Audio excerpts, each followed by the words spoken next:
One of the biggest reasons why marketing teams don't want to invest in smaller channels or emerging channels, smaller to the business, in terms of the budget, from my experience, is because it's very difficult to establish the impact of those channels. In terms of actual statistical tests or experiments or lift tests, the results often come back as inconclusive because they are not statistically powered enough. The reason is simple: because the budgets are lower comparatively and the outputs are also lower, meaning the effect size is smaller, and therefore the tests that are run on these channels, newer and emerging ones, they often come out to be statistically underpowered.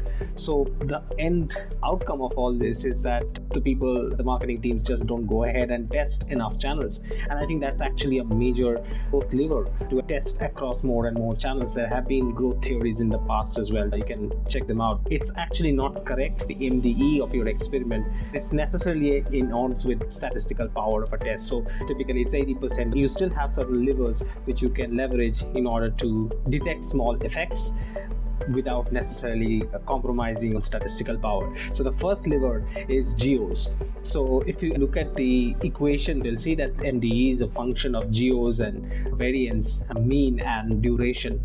In terms of the number of geos, that appears right in the denominator, so naturally it's an inverse relationship.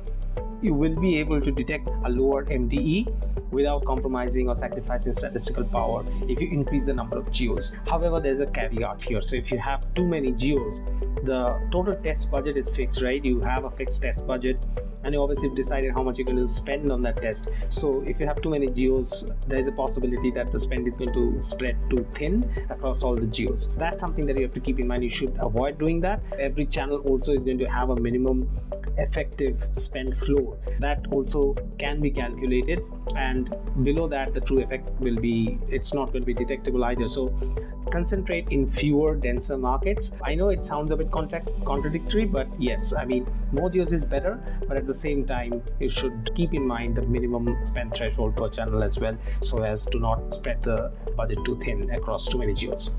Now coming to the second lever, which is basically having lesser baseline noise. So that is your variance or standard deviation, which if it's lesser, you will be able to detect lower MDE. So this basically means that during promos and launches and seasonal spikes, they tend to inflate the baseline volatility and they drown smaller signals, because there's obviously lots of stuff happening, right? So you would not want your signal from your new and emerging channel to drown in them. You should avoid those types of windows entirely. And this is obviously from the business context. You would already know from historical data what are those corresponding periods of the year. You know the seasonalities, you know what kind of upcoming promotions there will be. So choose stable windows. That will give you your best chance. The third lever is higher baseline revenue in test markets.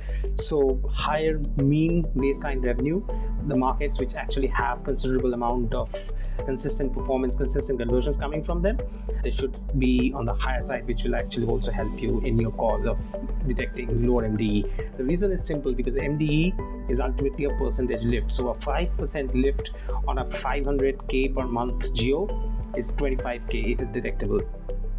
But on a 30,000 geo, 1.5k, it's almost invisible, because even if it's 5%, the absolute amount is so low.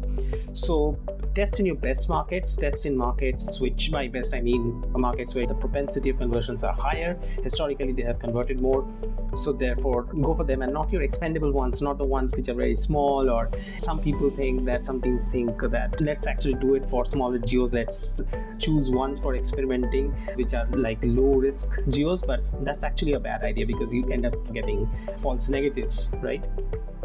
Channels which actually had potential, you will not be able to establish their impact. The fourth one is longer test duration, and you have to pre-commit to that duration. Basically, you can do a power calculation from which you can derive the minimum window for achieving the predetermined level of statistical significance that you want, and for the minimum amount of MDE you really want the experiment to work for.